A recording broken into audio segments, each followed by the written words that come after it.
Bonjour et bienvenue, je suis Luc Brou, responsable d'Oblique, plateforme d'art et culture numérique en Normandie depuis 2020.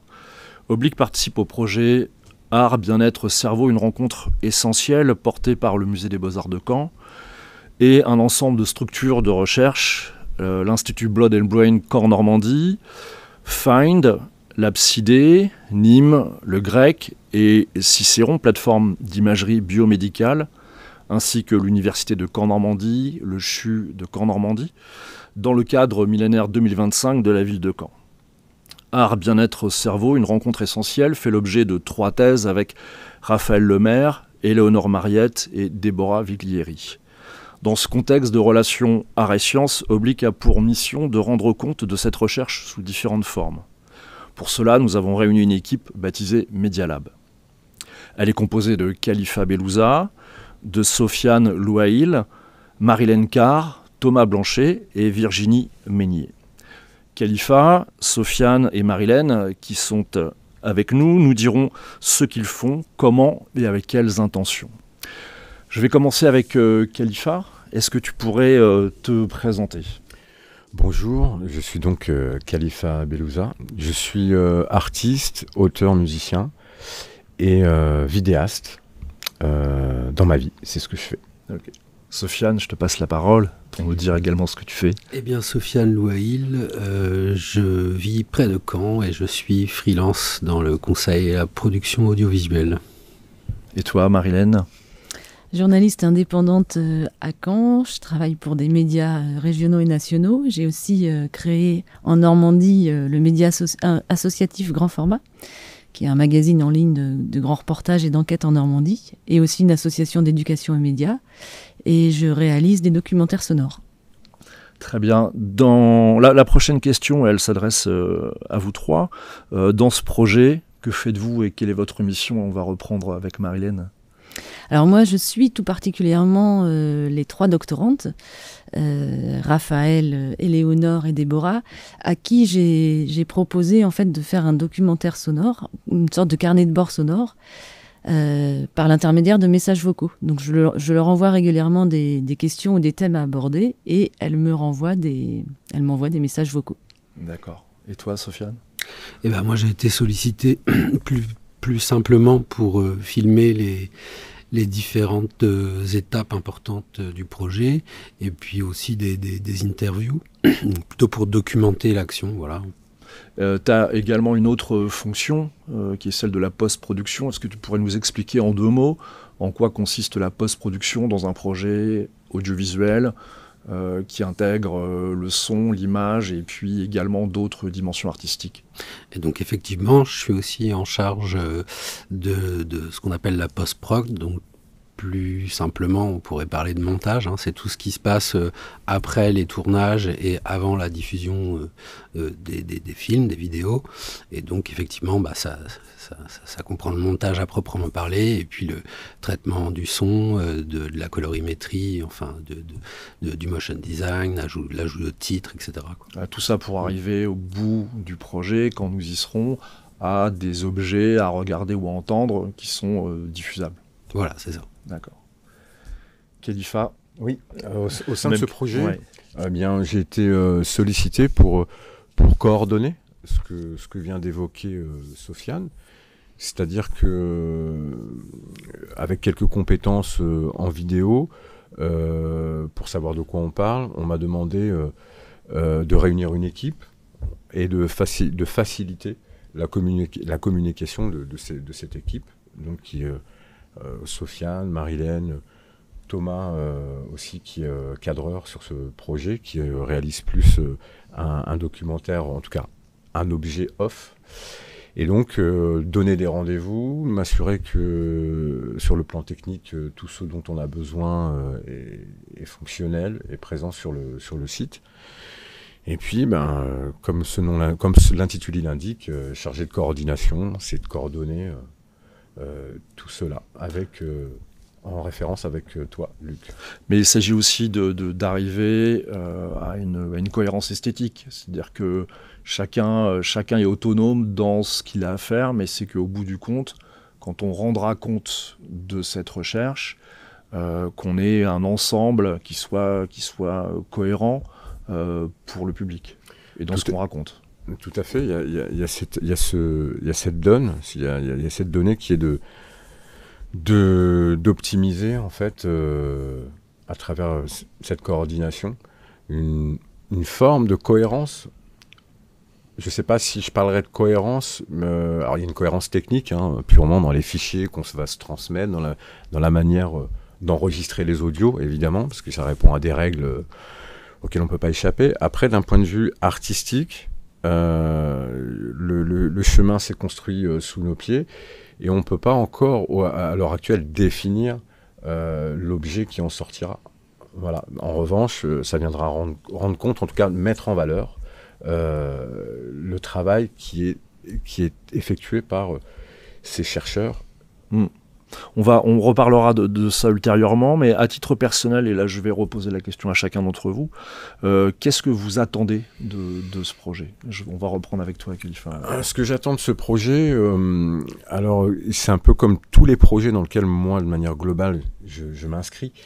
J'ai une envie, je ne réponds à aucun projet si je ne ressens pas une forme de stimulation, une stimulation tout simplement. Et ce projet est très stimulant parce que il y a beaucoup de questions autour des thèmes abordés. Moi, la neuroscience et les effets de l'art sur le cerveau, je vais les découvrir en même temps que vous tous, que nous tous. Donc, ce que j'attends, c'est aussi une augmentation en compétences dans ce poste-là, parce qu'il faut dire aussi que c'est la première fois qu'on me confie une mission de coordination. Donc on me fait confiance, j'en suis honoré, et puis et donc il y a une montée en compétences, et puis des réponses que je pense obtenir, là j'en ai déjà obtenu, dans la manière de gérer ce type de projet, d'un point de vue technique et humain. Donc c'est une belle aventure. Et toi, Sofiane, tes attentes ? Moi, c'est vrai que dès le départ, quand j'ai été sollicité, tout de suite la thématique, en fait c'est une thématique qui m'intéresse depuis très longtemps, en tant que j'ai par le passé, et ça m'arrive encore, d'accompagner des projets culturels et artistiques auprès de publics différents. Et donc cette question entre science et art, c'est vrai que c'est quelque chose que j'ai en tête depuis très longtemps, enfin, en quoi l'art peut être source de bien-être pour des visiteurs de musées par exemple, mais pas que. Enfin, voilà. La thématique déjà, en fait, j'en attends beaucoup et je pense que ça va venir nourrir ma curiosité naturelle. J'ai bien aimé aussi cet aspect, même si a priori c'est pas tout de suite fun, mais de documenter simplement en fait ce travail de recherche et bon, déjà pour laisser une trace, mais aussi parce que moi, en tant que cadreur, par exemple, je vais avoir accès à un endroit de la science qui est finalement très peu visité. En général, on a plutôt les conclusions que la science nous livre, mais on n'a pas ou peu accès aux coulisses. Et du coup, ça, c'était assez stimulant, en fait, de pouvoir aller vers ça. Ouais, voilà. C'est tout l'enjeu du travail qui nous a été confié, c'est de rendre visible ce qui ne l'est pas et de rendre accessible pour le grand public tout le processus et toute la complexité d'une recherche. Marilène, qu'est-ce que tu en attends de ce travail ? Alors moi, effectivement, un peu de la même manière, à partir des messages vocaux et des enregistrements directs aussi que je vais pouvoir faire à certaines occasions avec elle, l'idée c'est de monter un documentaire sonore qui va raconter à la fois leurs expériences, les expériences qu'elles sont en train de mener, mais aussi l'expérience qu'elles sont en train de vivre en tant que chercheuses. Donc c'est vrai que je m'intéresse moins aux résultats scientifiques, et de toute façon, on n'a pas la même temporalité, puisque notre travail se terminera avant la fin de leur thèse, qu'à la démarche scientifique, au processus de recherche, c'est-à-dire essayer de comprendre qu'est-ce qui se joue, qu'est-ce qui s'anime quand on mène une quête faite d'expérimentation, de questionnement, de doute, de déception sans doute, mais aussi de grande satisfaction ou de surprise. Voilà, qu'est-ce qui se trame là, qu'est-ce qui se joue et comment est-ce qu'on écrit une histoire quand on ne connaît pas la fin. Et en tant que, au regard plutôt de ton expérience professionnelle en tant que journaliste, Est-ce que ce projet, cette recherche modifie quelque chose dans ton approche? Est-ce qu'il y a justement une dimension nouvelle ou au final, tu es dans une pratique que tu maîtrises complètement et qui répond à ce que tu peux faire d'habitude? Alors, j'ai jamais utilisé ce dispositif-là, c'est-à-dire utiliser des messages vocaux. Alors, ça se fait effectivement de plus en plus dans les reportages, notamment pour des témoins qui seraient pas accessibles directement. Mais là, c'est pas le cas. Et en fait, en utilisant le message vocal, paradoxalement, j'imagine et j'espère que cette mise à distance, elle va créer plus de proximité, plus d'intimité, en fait. Ce que je leur propose, c'est en fait, de profiter en fait de ce temps-là pour se poser. J'imagine que quand elles me répondent, elles sont chez elles à la fin de la journée ou elles sont au calme pendant un temps de pause et qu'elles prennent ce temps en fait pour faire le point, pour prendre le pouls un peu de là où elles en sont, pour faire un pas de côté. Et j'espère en fait que progressivement elles vont pouvoir elles aussi tirer profit de ce moment-là pour je dirais ouais pour essayer de voir où elles en sont émotionnellement, physiquement dans leur travail et peut-être de s'écouter elles-mêmes. Et Sofiane, par rapport à ton expérience également de vidéaste, est-ce que quelque chose change ou est-ce que... D'abord, en tant que freelance, en fait, c'est vrai que j'ai plutôt l'habitude de travailler seul. Donc déjà, l'aspect équipe, c'est quand même très intéressant et enrichissant. Donc en fait en général quand je dois venir filmer pour un projet particulier, c'est moi qui coordonne, c'est moi qui prépare, c'est moi qui écris, enfin c'est moi qui suis tout le temps en interaction avec alors le commanditaire, on va dire. Donc là c'est vrai qu'il y a un aspect équipe qui est plutôt intéressant, qui me sort un peu, non pas de ma zone de confort, puisque j'ai déjà travaillé en équipe, mais qui me ramène un peu à ça. Et c'est vrai que c'est quelque chose que j'aime bien. Puis voilà, il y a plusieurs cerveaux pour réfléchir, donc ça me permet aussi de confronter un peu mes idées. Et puis l'autre partie, un petit peu enfin ce qui change également, un petit peu dans le même esprit, c'est que habituellement en fait le film il est écrit avant le tournage, c'est-à-dire que je sais déjà la plupart du temps je sais déjà ce qu'on va devoir produire. Et là en fait ce qui est un peu différent, c'est que donc dans ce travail de documentation, bien entendu on sait quels événements ce qu'on va filmer, mais on ne sait pas vraiment encore ce qu'on va en faire. Donc l'écriture va se faire plutôt au montage, et ça c'est assez nouveau pour moi. Et est-ce que avec Thomas, avec Khalifa, puisque potentiellement vous êtes 2 à la caméra, mais potentiellement 3 également, là où d'habitude tu vas travailler seul, est-ce que dans la manière dont on va réfléchir à l'image, l'endroit, comment on va cadrer, en termes de répartition aussi des fonctions, est-ce qu'il y a aussi une réflexion qui est faite, c'est-à-dire que vous n'allez pas nécessairement faire tous les 2 ou tous les 3 la même chose? À ce stade, il n'y a pas eu encore énormément de tournage, mais effectivement, on était déjà à se partager les tâches. Et puis bon, c'est un aspect positif du fait de travailler en équipe, parce que des fois tout seul c'est pas très simple notamment de gérer ne serait-ce que 2 caméras. Donc là en fait ça permet d'avoir une autre ou 2 autres personnes derrière d'autres caméras, donc c'est un peu plus stable. Et effectivement, on a cette opportunité de multiplier des plans, multiplier des... Enfin, je ne sais pas, selon ce qu'on a à filmer, selon les événements, on peut se répartir dans l'espace, dans le temps. Enfin, ça apporte un peu de confort quand même, effectivement. Khalifa, récemment, tu as réalisé un court-métrage, une fiction, mais avec une équipe professionnelle. Est-ce que, par exemple, par rapport au travail en cours, est-ce qu'il y a une vraie différence, ou est-ce que finalement l'un dans l'autre, c'est pas, voilà, ça se rejoint? Alors il y a une vraie différence, et effectivement, elle ne se situe pas, encore une fois, au niveau du matériel ou de l'aspect technique, même si encore une fois, je vais pas choisir on va pas choisir le même matériel pour une fiction. Là il s'agit pas, et puis pas la même équipe. Plein de choses diffèrent. Là, concernant le film le premier film que j'ai réalisé, Totem, c'est une fiction. Cette fiction, elle a fait l'objet d'une écriture, d'une réécriture, d'une réécriture, arrivé à un scénario 1, 2, 3, 4, 4, 1, 4, 2, 4, 3, pendant 2 ans et demi. Et puis là, pour le coup, si je puis dire,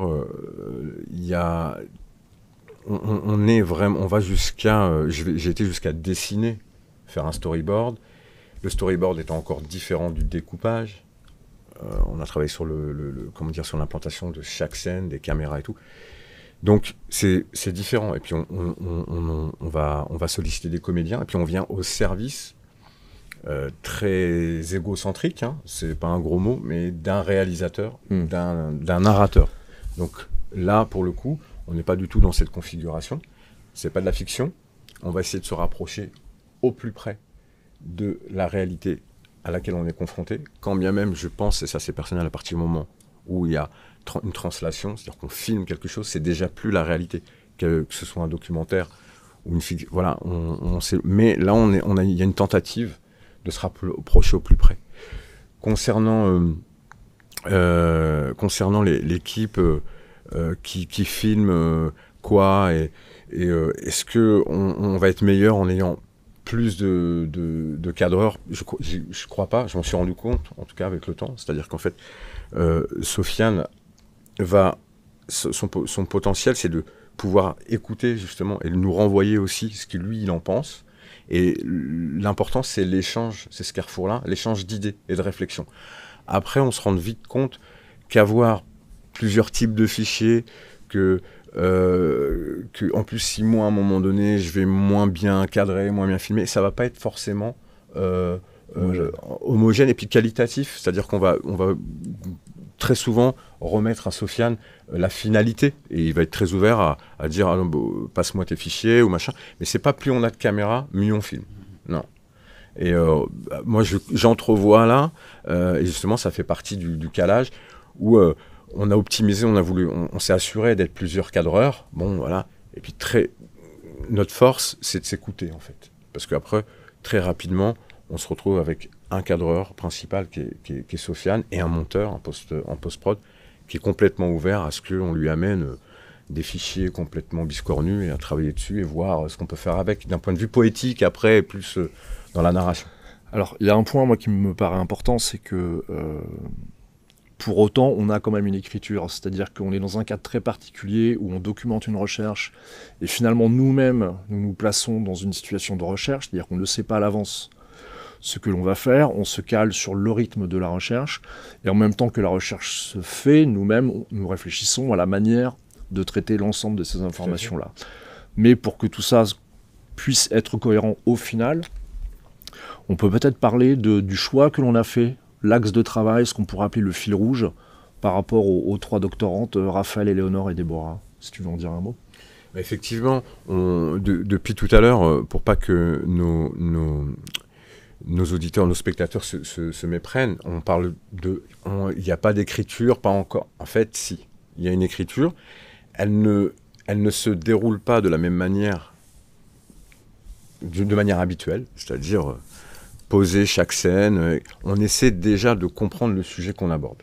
Voilà, avec tous les différents profils, tous les intervenants, tous les gens qui interagissent. Ça, c'est une première chose. Et forcément, il y a une écriture qui n'est pas forcément tout de suite sur le papier avec un déroulé, mais qui est en train de se dérouler. Et effectivement, l'axe des doctorantes qui a été validé par tous, il est apparu de manière quasi évidente, après multiples réflexions, plusieurs réunions, que les 3 doctorantes, Éléonore, Raphaël et Déborah, deviendraient l'axe principal, qu'on vient de l'évoquer Marilène, à travers son travail d'enregistrement audio. Elle deviendrait l'axe principal de cette production. Ouais. Et je vais vous poser à tous les 3 donc une dernière question. Entre eux, et je vais reprendre avec Marilène, entre le moment où on vous a sollicité pour intégrer ce projet et la phase dans laquelle on se trouve, qu'on pourrait considérer comme la première phase, mais on a déjà quand même collecté pas mal de choses. Est-ce que pour vous, il y a déjà des différences, des évolutions entre peut-être l'idée très globale, initiale, et puis aujourd'hui le stade où on est? Alors moi, je trouve que ça a démarré très lentement et c'est normal parce qu'il y a beaucoup d'acteurs dans ce projet, beaucoup de partenaires, donc beaucoup de concertation. On était aussi assez clair dès le début sur le fait que notre travail de documentation ne devait pas empiéter ou ralentir leur travail de recherche. Et donc c'est vrai que moi, par exemple, là, sur le dispositif que je leur ai proposé, j'ai été aussi très claire avec elles pour leur dire c'est moi qui m'adapte à votre rythme et non l'inverse. Mais du coup, ce qui permet effectivement de... Enfin là, je vois sur les premiers échanges qu'on a, je reviens un petit peu sur l'idée que j'avais tout à l'heure, mais de cette relation intime, je suis pas là directement, il n'y a pas de tierce personne, elles sont avec leur téléphone, qui est un objet familier, dans un temps de repos ou de mise à l'écart. Et je vois bien que petit à petit, elles se détendent en fait à travers ces messages et elles ont compris en fait ce que moi j'attendais aussi en fait, voilà, de raconter un peu leur expérience. Donc je trouve ça effectivement ça a mis du temps à se mettre en place, mais j'ai l'impression qu'on est sur le bon fil. Et d'une certaine façon, elles aussi, elles sont impliquées finalement dans le processus de création. Tout à fait, puisqu'en fait, moi je leur donne des pistes, mais après elles sont complètement libres de me raconter et de se raconter comme elles le veulent, quoi. Sofiane, même proposition sur le début, le tout début et aujourd'hui. Bah, c'est vrai qu'au tout début, c'était vraiment le tout début et pour le coup, c'était pas hyper. La démarche et les objectifs n'étaient pas hyper précis, enfin définis en fait, parce que c'était pas le moment. Et puis là, bon, bah, plus récemment, on a un petit peu cadré tout ça et j'y vois un peu plus clair. Mais si je réponds à la question. En fait, au démarrage, comme il y avait une équipe qui se constituait, moi j'imaginais qu'on travaillerait vraiment en équipe, c'est-à-dire qu'on produirait quelque chose tous ensemble, ce qui n'est pas le cas, puisque voilà, on manque de temps, on manque de moyens de manière plus générale. Donc ça c'est un petit peu différent. Ce que j'évoquais aussi tout à l'heure, le fait que finalement, je m'attendais voilà, à ce qu'on écrive quelque chose et puis qu'on aille le réaliser en fait. Et là en fait ce qui est malgré tout très intéressant dans la manière dont ça se passe, c'est que finalement on se retrouve un peu dans une mise en abîme en fait. On est un peu aussi des chercheurs qui ne savons pas encore vraiment ce qu'on va trouver à la manière des personnes enfin du projet des personnes auxquelles on s'intéresse. Donc voilà, il y a quelque chose d'assez intéressant. Moi j'aime bien en plus ce rapport là à l'inconnu. Donc voilà, c'est le principal décalage entre ce à quoi je pouvais m'attendre et ce qui se passe en réalité. C'est un peu l'idée initiale, c'est-à-dire que là où habituellement, quand on travaille en arts et sciences, on part d'une base scientifique existante et de là, on sait vers quoi on va plus ou moins, puisqu'on a comme objet et comme objectif une création artistique. Là, nous, on travaille au service de la science, on est dans une approche qui est inverse, mais d'une recherche qui est en train de se faire. Donc en termes d'écriture, on ne peut pas non plus forcément être dans une écriture classique d'un documentaire qui en général se prépare à l'avance, mais plutôt d'être dans une démarche même de recherche-création, qui est peut-être plus instable, entre guillemets, mais qui doit aussi nous ouvrir des possibilités si on les prépare à l'avance.